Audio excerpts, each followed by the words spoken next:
want to quickly give everybody an update on some of the things that are happening with the CEO Club. First of all, I just want to give everybody an update as well with our Kristen Rita Strauss Foundation. As many of you know in this room, that my wife and I lost our 17-year-old daughter back in 2001 to teenage suicide. And from that time, we started a foundation, the Kristen Rita Strauss Foundation. And in the 20 years doing golf outings, Governor's playing golf now too, we're going to get him out here. In the 20 years doing golf outings, we've raised just about $2 million. And let's see, people who played in our golf outing, please stand up. Many people in this room, thank you guys so very, very much for all that you've done. Also, there's an individual in the room here who was our sponsor for 20 years. Every year he was there. And that individual alone contributed approximately $200,000 to the Kristen Rita Strauss Foundation. John Shakur and his wife Joan, please stand up. Can't thank them enough and their law firm for all they did. And one of the main programs that we support is called the Adolescent Depression Awareness Program through Johns Hopkins Psychiatry. And just had a meeting with the head of that program and found out we have now trained over 137,000 students on the warning signs of depression, because kids will talk to other kids before they talk to adults. And I'm also happy to announce my wife and I will be with Johns Hopkins Psychiatry tonight, where we're making an announcement of the program called ADAP Junior, Adolescent Depression Awareness Program Junior. We're going to be training junior high kids as well across this great country. And hopefully we can get this program in every state of the country, hopefully every school in the state of Maryland. But again, thank you all so very much for all your support over these 20 years. Some upcoming events. A couple of weeks, November 15th, down in Dallas, is a leadership conference with the CEO Club of Dallas. I've been asked to give the keynote address down there. A couple of people I know are coming. If you're interested in going to the Dallas Leadership Conference, please see me after the meeting. Also, the next PAC meeting, the Presidential Advisory Council, will be November 29th. And the next CEO Club meeting, please mark your calendars. December 13th, we're going to have the new police commissioner here with us, Police Commissioner Worley. And we're going to talk about some issues that we're having in Baltimore right now. And finally, China. You heard before, we have 8 chapters in China. We're going back to China in the second quarter of 2024. If you're interested, you heard me before, we went to Cuba a couple years ago, which was an unbelievable trip. China's going to be just as great too. If you're interested, to see me after the meeting. And again, after we have the interview with the governor, please stay seated. We're going to be talking a little bit more about our 30th anniversary celebration with the CEO Club. Okay, now for this esteemed gentleman sitting next to me, our governor, Governor Wes Moore.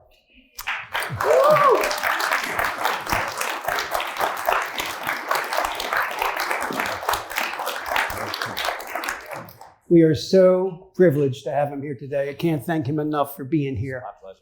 63rd governor of the state of Maryland, Maryland's first Black governor and just the third African-American elected governor in the history of the United States, folks.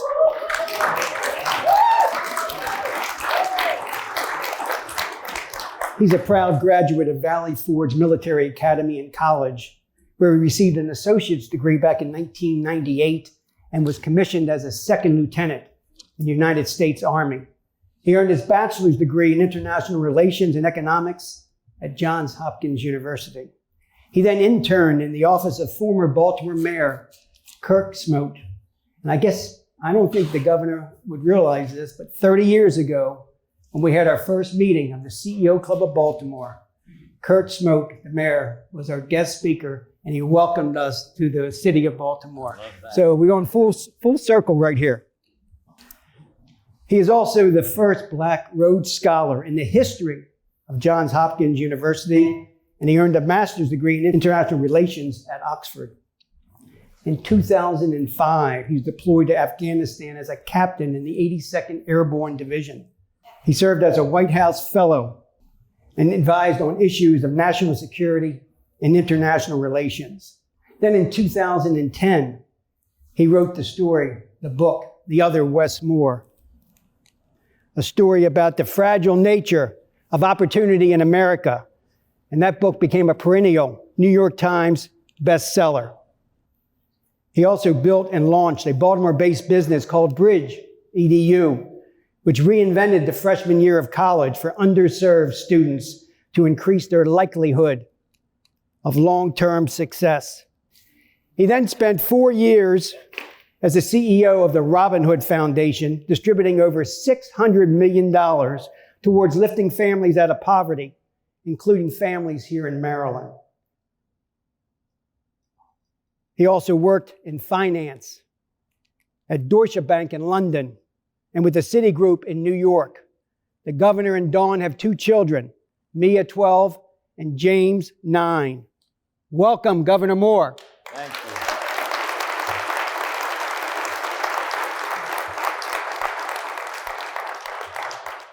Governor, you certainly have an outstanding resume. You have done some amazing things. You have experience in the business world. You have experience in the nonprofit world. What made you throw your hat in the ring and get involved in politics? Well, first, can everybody hear me? Yes. Okay, great. This is a real pleasure, and it's a real honor to be with each and every one of you. And this place is absolutely stunning. When I first came in, as I said, I was a paratrooper with the 82nd Airborne Division, and this is definitely not a hardship tour coming out here. But also, it just means a lot to be out here with each and every one of you, because when I think about so much of what we need in our state and so much of the economic growth and momentum that we've got to focus on, it's going to be driven by you all in this room. And what you all are going to need, and frankly, what I want to offer to you is you need to make sure that you have a partner in the State House, and a partner that's going to really focus on how do we get our economy moving? How do we make sure that we can have a participatory economy? And honestly, I think that so much of why I decided to get into this work actually flows into that. Where, I've been involved in these type of issues for a long period of time.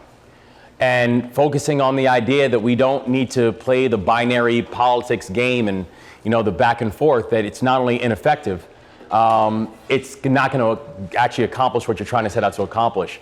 And I remember, I'd never been involved in politics before. I'm probably the most improbable governor in the country right now, where I'd never run for office. When I first started polling, the first poll I took, I was literally polling at 1%. Wow. In fact, true story, I'm Not Voting was polling higher than Wes Moore in our first poll. Politics is a very humbling business. But I remember I was working as the CEO of Robin Hood. And Robin Hood is one of the largest poverty-fighting organizations in this country. And we are also maniacal about data, where every investment that we make, we can tell you what is the societal ROI. And we quantify everything that we did.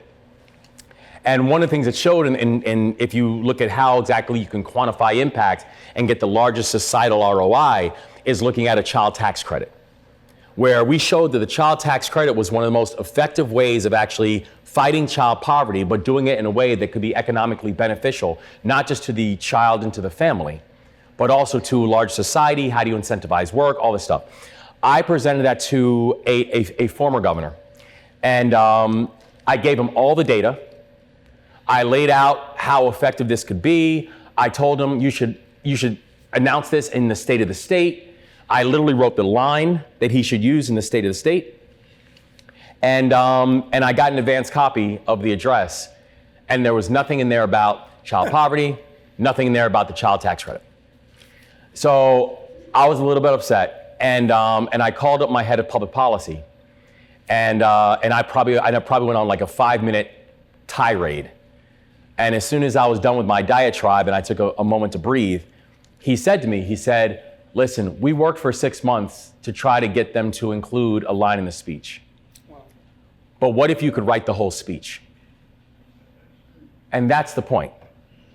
And then literally 3 weeks after my inauguration, I gave my first State of the State address. And we talked all about how this was the moment where Maryland needed to make a full frontal and a bipartisan assault on child poverty. And not just because of the children that are being impacted, but why having so many children who are growing up in poverty is impacting each and every one of us. And how we don't have to choose between saying we're going to have a full-on assault on child poverty or we're going to make our economy grow. Actually, you can do both, and you need one in order for the other to happen. And so I think the big thing for me was you got a chance to see that if we aren't actually fixing systems, then we'll repeatedly find ourselves cleaning up the debris that comes from broken systems. And that's where having efficient, effective, and aggressive supports can actually make a big difference on how we live our lives. Very good, Governor. You know, I was reading an article about you in Vogue magazine. Now, I got to tell you, I normally don't read Vogue magazine, but my daughter... Neither do I. My daughter, Kimberly, sent me the article. Look at the governor out there. He looks like he's ready for action. It's a great photo of you. But I wanted to read... The article is really fantastic, even though it's in Vogue. Let me read this, folks. In 2006, when the governor and Dawn were dating and very much in love, he told Dawn that he'd been called up to active duty and was going to be sent to Afghanistan. He said he had no choice but to deploy. But this was not actually true.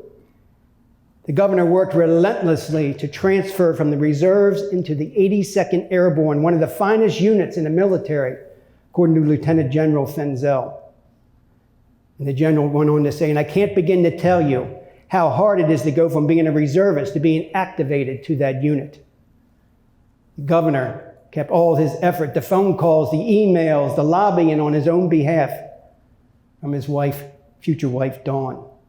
I knew if I told her that I volunteered, it would be a problem. Governor, what made you do that? You know, I remember, and Lieutenant General Fenzel, who ironically, when I served with him in Afghanistan, and he was a major at the time, and now he's a 3-star general. And I'm so proud of him. And he was actually a groomsman at my wedding, too. He's one of my best friends. And I remember I think, had just finished his second deployment, one Afghanistan, one Iraq.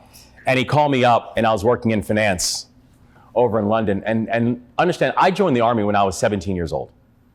I was so young to join the Army, my mother had to sign the paperwork for me. Wow. But I always say that, you know, after my teenage years, my mother was willing to sign whatever paperwork that the Army put in front of her to sign me up. Get him out of here. Get him out of here. Get him out of here.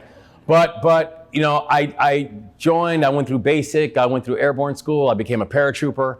And when I first joined the military, frankly, it was a time of peace. As an infantry guy, there really wasn't a whole lot that we were doing. There were no conflicts. And that was 1996 when I first joined, 1998 when I got commissioned. And then 3 years later, 9/11 happened.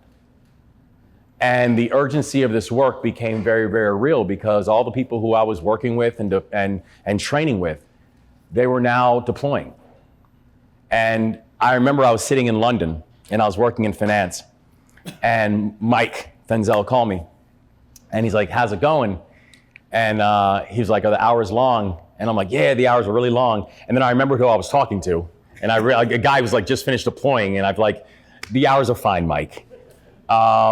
And he said to me, he said, "When are you going to get in the fight?"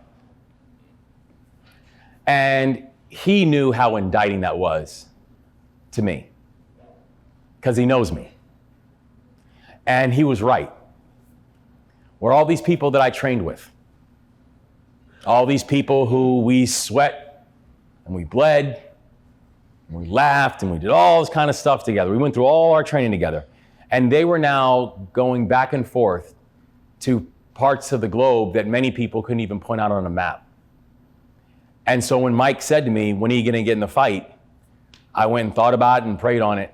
And my answer became, I have to get in the fight now. And I knew it was going to be complicated. I was pretty keen on my girlfriend at that time.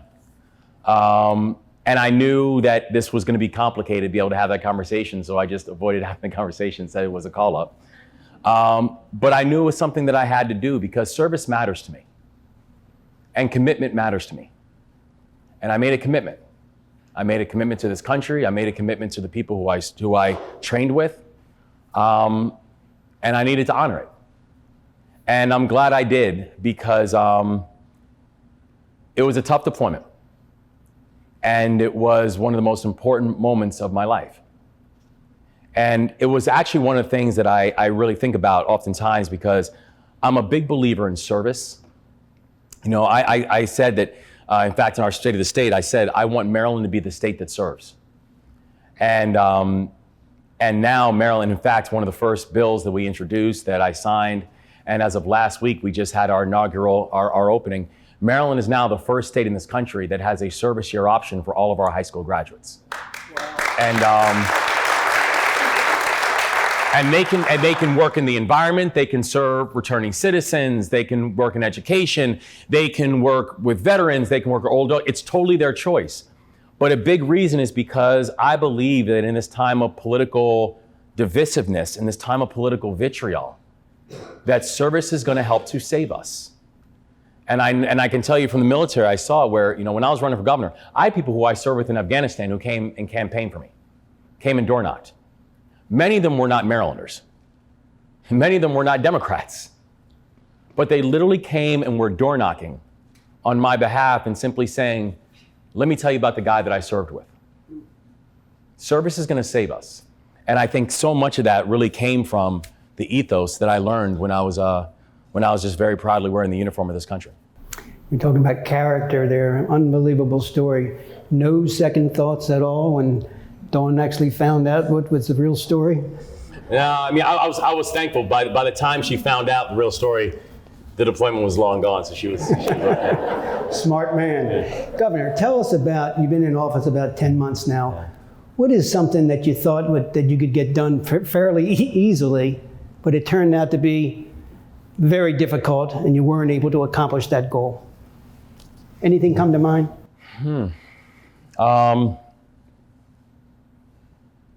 I've been, one of the things that's been really challenging about the first 10 months is how much my first 10 months have been dominated by two words: guns and violence. The amount of phone calls that I have now gotten at 11, 12, 1, 2 o'clock in the morning from my team saying, hey, Gov, just wanted to make sure you're aware of something. The amount of funerals that we've had to attend. Where just last week, I was over in Washington County, attending the funeral of a judge who was killed in his driveway. And I tell you, part of the reason that I've been really, really aggressive on this is because I just have been very clear. I refuse to be a governor that's going to spend my time in office and just simply attend funerals and give thoughts and prayers, and not passing any legislation, not doing anything about these illegal guns that are flowing into our neighborhoods. 65% of the guns that are recovered in Baltimore City, it's not that they're not from Baltimore, they're not from Maryland. They're literally being trafficked in. And so we've just decided to be very, very aggressive when it comes to dealing with these issues. We've been decided to be aggressive that we're going to deal with these traffickers, that we're going to get and keep these illegal guns out of our neighborhoods and prohibit the use of these ghost guns, these guns that are literally being produced with printers and you can't detect them, right? That we were going to say that we are going to put, common sense gun laws in place and say, like, if a person has a history of mental illness and a history of violence, they should not be able to purchase a firearm. And making sure that there's real consequences when you find people who have these illegal guns, and making sure that it's not just about how can we deal with these things as a consequence, but I want to deal with this before it even happens. That's why we've made record investments in things like technology and intelligence sharing and cameras, because we've got to increase the closure rate that we have of homicides. And while I'm thankful for the fact that we're seeing marked results, we're seeing some things that are starting to work. Where, Maryland went 8 straight years where the homicide rate over the past 8 years in Maryland has nearly doubled. The rate of non-fatal shootings in the state of Maryland over the past 8 years has doubled. Baltimore City has gone 300 homicides for 8 straight years, right? You look at what's happening right now, and frankly, you look at other states and some of our comps, where Maryland is actually bucking a lot of trends. The homicide rates in, year on year, the homicide rate in the state of Maryland, down 11%. The non-fatal shooting rate in the state of Maryland, down 16%. Baltimore City, the homicide rate, down 21% year on year in just 10 months. This is gonna be the first year, and I'm telling you, by hell or high water, this is gonna be the first year in Baltimore that we will not see Baltimore hit 300 homicides. And the plan is that we don't even want to get close to that. So we're seeing movement, and it's still not enough.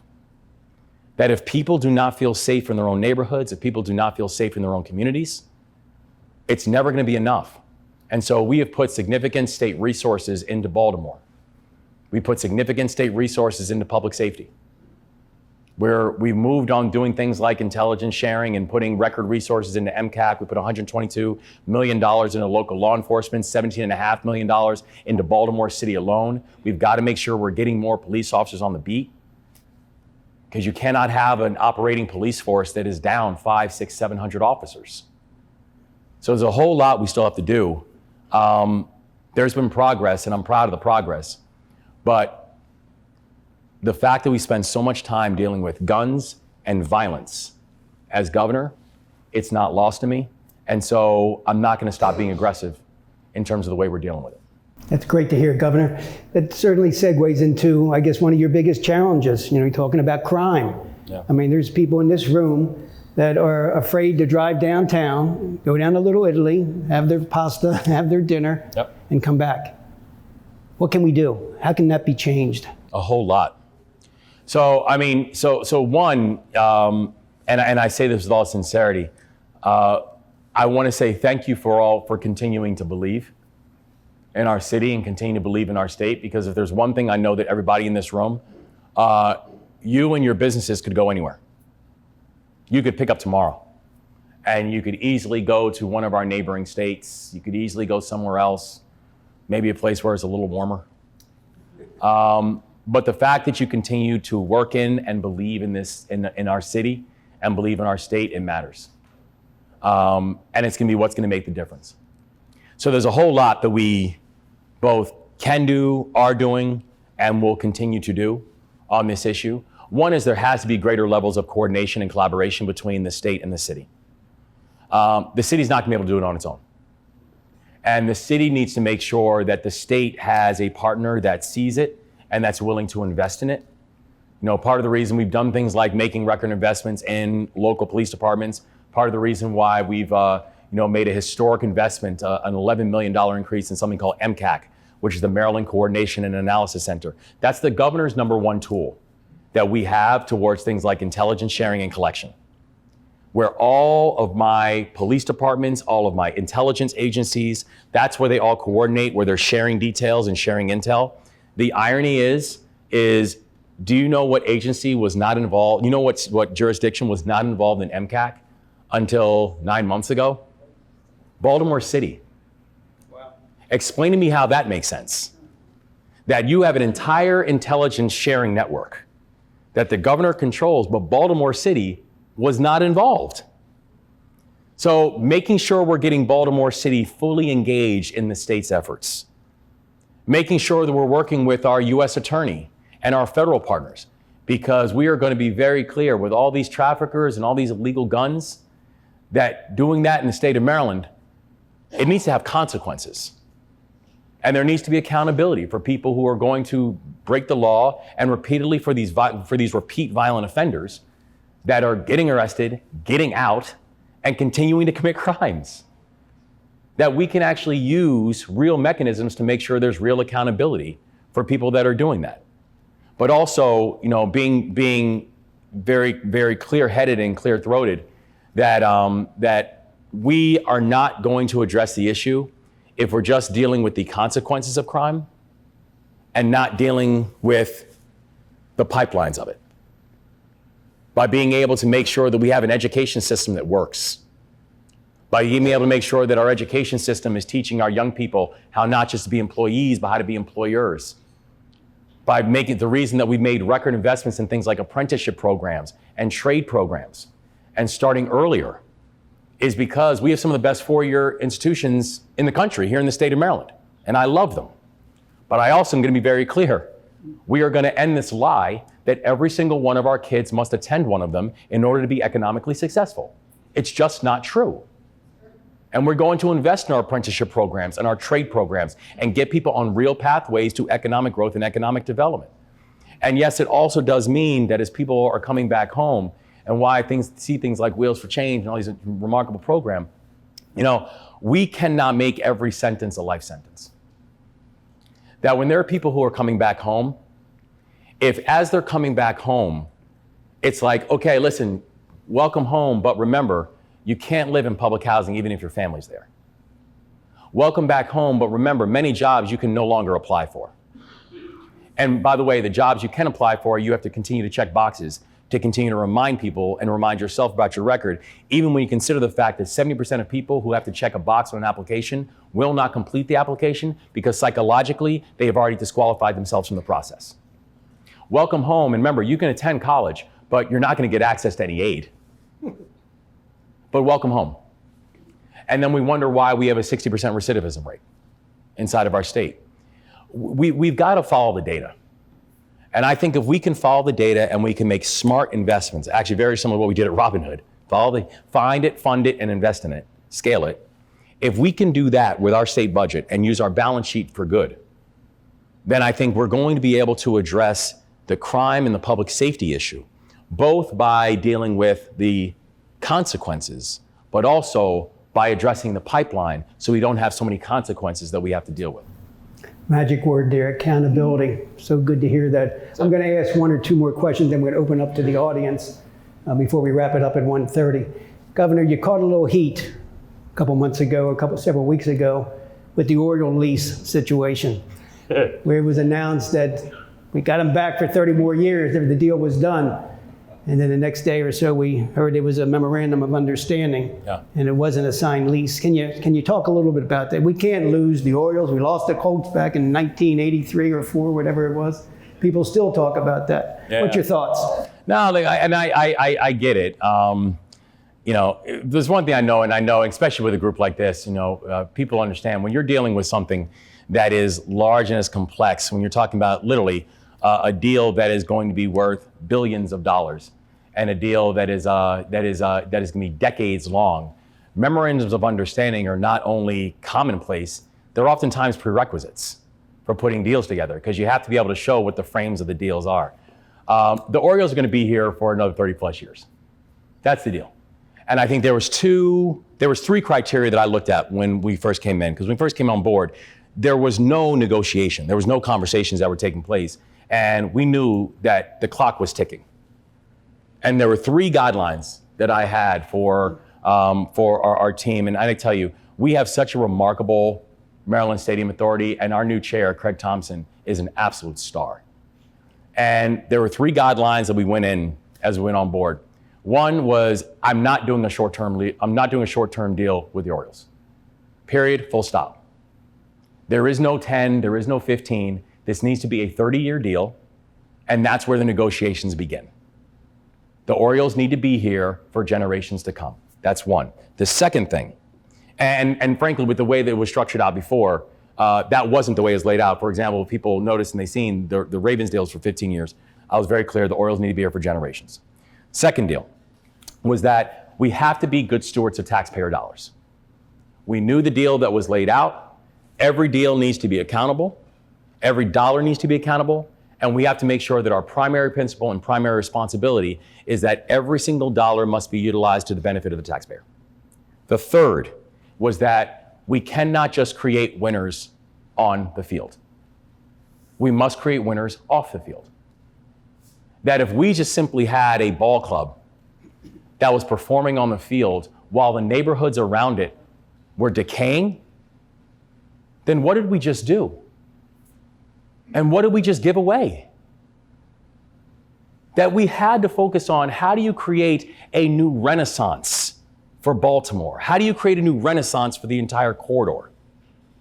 How do you come up with a way that when a person comes in for a conference, that yes, they can also grab a ball game, and they can stay at hotels, and they can walk to restaurants, and you can create a measure of economic momentum the same way that has been done in Denver, the same way that's been done in St. Louis, the same way that has been done in Dallas, the same way that's been done in Philadelphia, the same way that's been done in Atlanta, where that is the model for how new ballpark complexes are being done.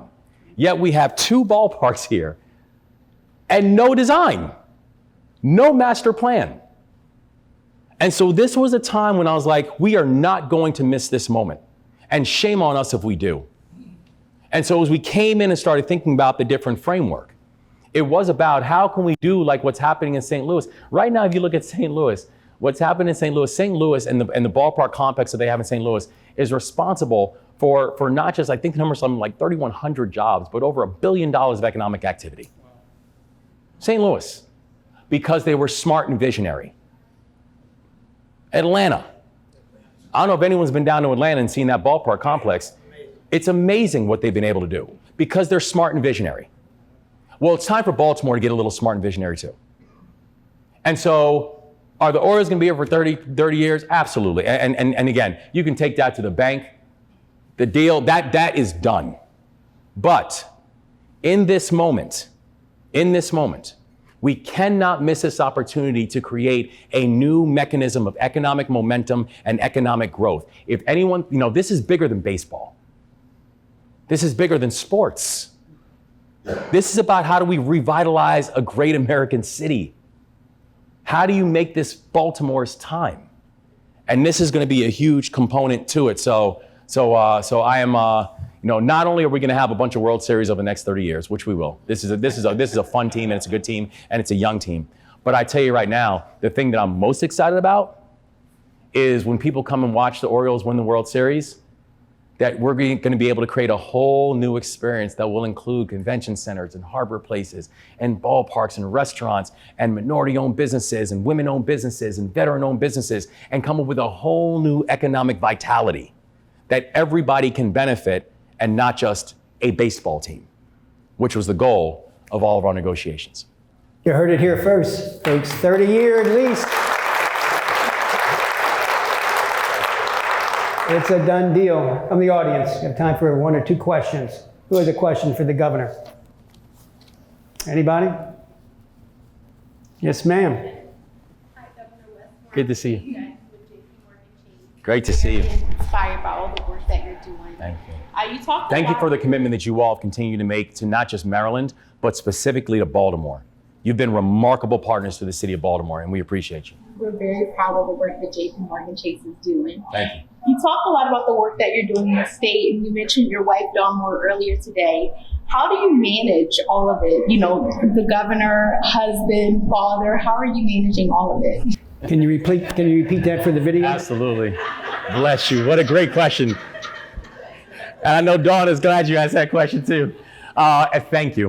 Thank you for the question, and also for all you do. The wonderful question was, how are you balancing and maintaining the idea of the governor and everything putting towards that, but also being father, husband, and the transition to Annapolis. And were you able to trick or treat a couple of days ago? We were. But so it's funny. So it's a true story, and I don't think I've ever shared this publicly. And my dear friend Alvin Katz, he knows this what I'm about to say. I remember right after I won the election, I was like, okay, this is great. So we're not going to move. We're going to stay in Baltimore, and we'll just commute to Annapolis. And very quickly, it was explained to me that that was just not going to be a reality for a whole collection of different reasons. And so we then opted to make this, we then made the move. We moved to Annapolis. In fact, on January 18th, on the day of inauguration, we officially moved to Annapolis. And I remember a conversation that I had with Phil Murphy, who's the governor of New Jersey. And he was and this is when we did something called kind of like governor school, where all the new governors went and met all the seasoned governors, and they were giving us advice and counsel, which ironically, my mom, when she heard I went to governor school, she was like, "What grade did you get?" I was like, "It doesn't work like that." But she said, but I was talking to Governor Murphy, and he said something really interesting. He said, where your kid's gonna go to school? And I told him we're looking at some schools in Annapolis and we're trying to go through the process. He said, "Can I give you one piece of advice?" I said, "Of course." He said, "Whatever your family is doing now, don't change it. Whatever your kids are doing now, don't change it." And he said, "Their friends are their friends. They've earned those friends. And everything from now is going to come with a sense of context." And so everything from the schools they're going to the, our son's on a travel baseball team and he's still killing it with the travel baseball team. Our daughter is a wonderful dancer and she's still dancing with a dance troupe in Baltimore. Their friends are their friends. And I remember once asking my daughter, and I said to her, "Do your friends ever talk about this? Like how if things are different?" And she said, "Not really." And I was like, perfect. And so I am blessed that I have not just, the state has the most remarkable first lady in the country, and I have the most remarkable partner I could ever have in my life. And I give so much credit to her because our family has maintained, and not just been pretty unaffected by it all, but like the things that we did before, date night, we still do date night. The time of the kids, we're still doing that time. And the team, and I have the best team in the business, and they also know that at least with our kids, we have certain rules. So for example, my kids are allowed to attend any meeting that they want to. It doesn't matter who we're meeting with. They can literally pull up a seat and pull up a chair. That for our kids, they are invited to everything. They're required to do nothing. It is completely their choice which things they want to get involved in. And so we've really tried to make this transition by both moving fast in the role, but then also understanding that it's family first. And you have to make sure that that's taken care of and established before anything else. But you had both of the kids. You had both of the kids involved in the inauguration. They did. They all each had their jobs. James, he did the national anthem, and she did the first dance. Our daughter did the first dance. So they both had their jobs during inauguration, which they took very, very seriously, and they did great at. One more question for the governor. Marco, you got it. Now, I know you're passionate about this. Can you talk about the transit projects coming up? Yes. Which is very exciting, and that complements everything that has been built there, right? Thank you so much. Could you rephrase that? Sorry. Oh, yeah. Sorry. The question was about how is transportation and the transit projects that we're working on moving into this. And bless you, and I'm so glad you asked that question. So I'm a big believer that you cannot have economic mobility if you don't have physical mobility, right? That people need to have opportunities to be able to move around, to go from where they live to where opportunity lies.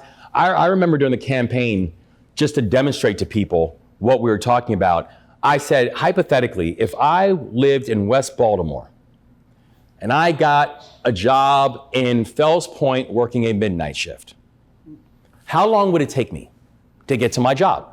So I said, you know what? I'm going to do it. So one night at 9:30 at night, I went out to Mondawmin, and I said, okay, if I have to get from point A to point B, how long would it take? I ended up having to do one train, 2 buses, and then walk. And it took me a little over an hour and 40 minutes to go 1.5 miles, 2 miles. I was like, I could have walked this. And I remember talking to one person on one of the buses I was taking. And I asked him about, his transportation, his route, and all that kind of stuff. And he said, at least the bus, ran on time today. He said, the biggest problem is is when it's running late. And he said, because then I have to take an Uber. And when I take an Uber, my pay, it's now gone. Because what I'm gonna make over these next couple of days, I just put towards what I make that night, I just put towards just getting to work. But I need to get to work because I can't lose my job. It's so functionally unfair what we are continuing to do. And so part of the reason that I've said we have got to invest in transportation assets, why one of the first things that I did was I said, we are going to get this red line back on track. And I understand it was not a priority before, but the reality is that it has to be a priority. You've got to have east-west transit that's taking place, that's moving people in Baltimore. And it also needs to make sure you're extending to things like how we're talking about transportation that's going out to Sparrows Point and Trade Point, where you have this huge amount of economic growth, but you've got to be able to get people to the jobs. That we said, we have to be able to, zero in and focus on also some of these roads and bridges that have been broken down. And we actually have a federal government that's been a real partner in this work. You have literally billions of dollars that's coming down through the Bipartisan Infrastructure Act. And I want to make sure that Maryland's not getting its fair share. I want Maryland to get its unfair share of it. Because we've got real projects that we have to do, and mass transit, transportation as a whole, but mass transit specifically, has got to be a part of this idea of moving people around. And when I think about the measurement of economic growth that we have got, another big reason why this is going to create jobs. We had, I think in my first month, we had an announcement with the White House about the Frederick Douglass Tunnel. For example, right, what's happening with the Howard Street Tunnel and the double stacking, the Frederick Douglass Tunnel, which is now going to have enhanced high-speed rail that's going to be able to get people from Baltimore to Washington, D.C. That's not just important environmentally. It's not just important in terms of transportation assets. That's also going to be worth north of 30,000 jobs. If you look at where we are, we have got to get our economy moving. Where frankly, our state, when I took office, our state ranked 47th in the country in economic momentum. Over the past 5 years, Maryland's economy has grown by 0.2%. Our economy essentially is the same size as it was 5 years ago. Right? The average state in this country, the average growth of the past 5 years, 7.5%. We're falling behind. And if you look at how we've chosen to invest in transportation assets, in childcare and getting people back to work, and reducing the regulatory red tape, making it easier, getting rid of some of this ridiculous permitting. There's businesses that it takes 3 years for them to get permits in our state. It's insane. By being able to do those investments, I think it's not just part of the reason we've been able to see, measurements of growth. Right now, Maryland literally now has the lowest unemployment rate in the entire country at 1.6%. Right now in our state, we have jumped 20 points. We started 47th. We've jumped 20 slots in just 10 months in economic momentum, meaning Maryland has some of the fastest economic momentum right now as anywhere else in this country. But part of the reason is because we have to make investments. And once people see you're able to make investments, you're going to be able to get the leverage that's going to come on board and that's going to piggyback. And so part of that has really got to be how we're thinking about transportation, how we're thinking about momentum, how we're thinking about movement, and how that physical mobility is really going to help to drive a greater measure of economic mobility that everybody can benefit and everybody can see that economic growth. Final question for the governor. Looking back, what's the one thing that you wish or that you could have done differently in your 10 months in office? Is there one thing that you would have changed? I think I'll put it this way. I think I don't know if there's anything I would have changed, because I think even the things that didn't go as planned, they've been learning experiences, and I've learned from them. And so I don't think there's anything that I regret doing, because I learned from it, and that's life. I tell you what, though, I think one thing that I've become very, very clear about with our politics right now is how tired people are of just like the partisan back and forth and all this stuff. Without a doubt. I'm telling you, and I remember going out, the first trip that I took as governor was out to Lonaconing, which is out in Western Maryland. And they had a water crisis, so they were having a boil water advisory. So I went out there.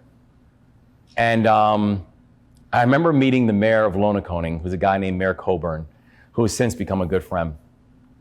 And he said to me, "Governor, do me a favor, turn 360 degrees."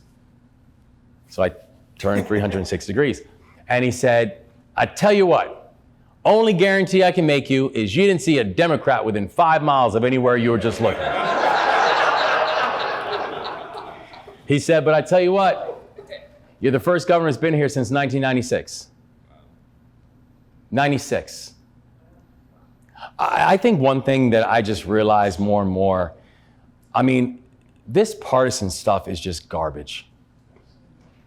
You know, this idea that